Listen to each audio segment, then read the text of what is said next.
ലൂക്കോസിന്റെ സുവിശേഷം 7-ാം അധ്യായം അതിന്റെ 12 മുതലുള്ള വാക്യങ്ങൾ.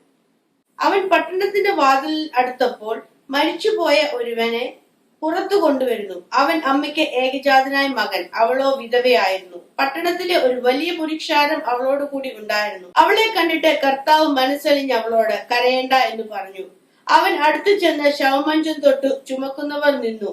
ബാല്യക്കാര, എഴുന്നേൽക്ക എന്ന് ഞാൻ നിന്നോട് കൽപ്പിക്കുന്നു എന്ന് അവൻ പറഞ്ഞു. മരിച്ചവൻ എഴുന്നേറ്റിരുന്നു സംസാരിക്കുവാനായി തുടങ്ങി. മരിച്ചുപോയ ഒരു മകനെ കർത്താവ് ജീവിപ്പിക്കുകയാണ്.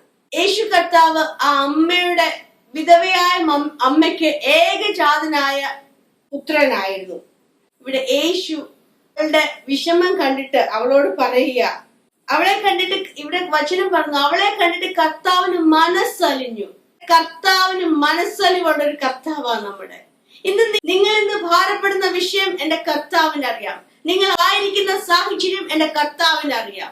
മരിച്ച അവസ്ഥയെ നോക്കിയാണോ ഇന്ന് ജീവിക്കുന്നത്? നിന്റെ ജീവിതത്തിൽ അടഞ്ഞ അവസ്ഥയെ നോക്കിയാണോ ജീവിക്കുന്നത്? നിന്നെ നോക്കി മനസ്സലിവുള്ള ഒരു കർത്താവ ഇന്ന് നമുക്കുള്ളത്.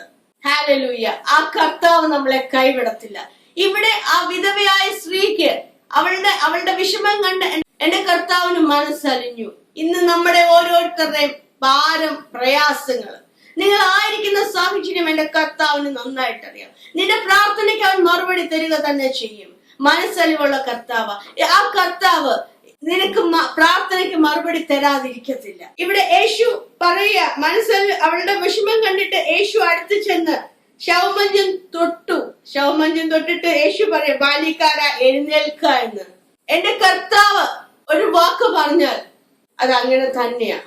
ഹല്ലേലൂയ. ഇന്ന് നിന്റെ സാഹചര്യത്തെ നോക്കി യേശു പറയുന്നത് അവിടെ വിടുതൽ സംഭവിച്ചിരിക്കും. ഇന്ന് നിന്റെ അവസ്ഥയെ നോക്കി നീ വായ് കൊണ്ട് പറയുമ്പോൾ അവിടെ കർത്താവ് അവിടെ അത്ഭുതം ചെയ്യുകയാണ്. ഹല്ലേലൂയ. എന്റെ കർത്താവിന് അസാധ്യമായതൊന്നുമില്ല. നിങ്ങളുടെ ജീവിത സാഹചര്യങ്ങളെ നോക്കി നിങ്ങൾ കരയുമ്പോൾ, നിങ്ങൾ ഭാരപ്പെടുമ്പോൾ, നിങ്ങൾ തിരിച്ചറിയണം, കർത്താവ് നിന്നെ കാണുന്നുണ്ട്. കർത്താവ് നിന്റെ സകല ദുഃഖങ്ങളെ മാറ്റുവാൻ മതിയായവനാ. നിന്റെ സകല ഭാരത്തെ മാറ്റുവാൻ യേശു മതിയായവനാ. ആ കർത്താവിന് കഴിയാത്തതായിട്ടൊന്നുമില്ല. മരിച്ച മകനെ ജീവിപ്പിച്ചു ഇവിടെ കർത്താവ്. അങ്ങനെയെങ്കിൽ നിന്റെ ജീവിത സാഹചര്യത്തിൽ ഏതവസ്ഥയാണോ മരിച്ചിരിക്കുന്നത് അവിടെ ജീവൻ നൽകുവാൻ യേശു മതിയായവനാ. വിശ്വസിക്കുക മാത്രം ചെയ്യണം. ഹല്ലേലൂയ. നിന്നെ ഒരു അത്ഭുതമാക്കി കർത്താവ് മാറ്റും. ഇന്ന് നീ ആയിരിക്കുന്ന സാഹചര്യത്തിൽ നിന്നെ ഒരു അത്ഭുതമാക്കി മാറ്റും. ആ മകൻ ഒരു അത്ഭുതമായി മാറി. ഹല്ലേലൂയ.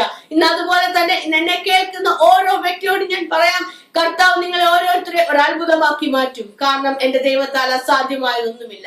നിന്റെ വിഷമം, നിന്റെ ദുഃഖങ്ങൾ അറിയുന്ന കർത്താവ് നിന്റെ ജീവിതത്തിൽ നിന്റെ കണ്ണുനീരിനെ മാറ്റുവാൻ മതിയായവനാ. ഹല്ലേലൂയ.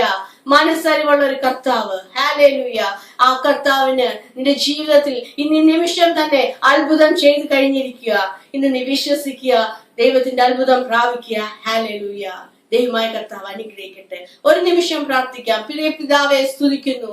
അപ്പൊ നിന്റെ സന്നിധിയിലേക്ക് ഞങ്ങൾ ഒരു മനസ്സോടെ വരുമ്പോൾ കർത്താവെ, നിന്റെ സാന്നിധ്യത്താൽ ഓരോ മക്കളെ നീ നിറച്ചാട്ട്. ജീവിതത്തിന് മരിച്ച അവസ്ഥകൾ മാറട്ടെ യേശുവിന്റെ നാമത്തിൽ കർത്താവെ. ഹല്ലേലൂയ. ജീവിതം തന്നെ അവസാനിപ്പിക്കുവാനായി ഹല്ലേലൂയ ഒരുങ്ങി തീരുമാനങ്ങൾ എടുക്കുന്ന വ്യക്തിയെ യേശുവിന്റെ അത്ഭുതകരം ഇന്ന് തൊടട്ടെ യേശുവിന്റെ നാമത്തിൽ കർത്താവെ. ഹല്ലേലൂയ. ആ മകന്റെ ജീവിതത്തെ എന്റെ അപ്പാ നീ തൊട്ട് ഒരു പൂർണ്ണമായ ഒരു വിടുതൽ യേശുവിന്റെ നാമത്തിൽ ആ മകന്റെ ജീവിതത്തിൽ നീ പകർന്നിരിക്കാൻ സ്തോത്രം. ഒരു സ്വർഗീയ സമാധാനത്താൽ നിന്റെ മകനെ നിറച്ചാട്ട്. നിന്റെ മരിച്ച അവസ്ഥയെ മാറ്റുവാൻ യേശു മതിയായവനാ. ഹല്ലേലൂയ. എന്റെ കർത്താവോട് അത്ഭുതം ചെയ്തിരിക്കാൻ സ്തോത്രം. പൂർണ്ണ വിടുതൽ നൽകിയിരിക്കാൻ സ്തോത്രം യേശുവിന്റെ നാമത്തിൽ തന്നെ. ആമേൻ.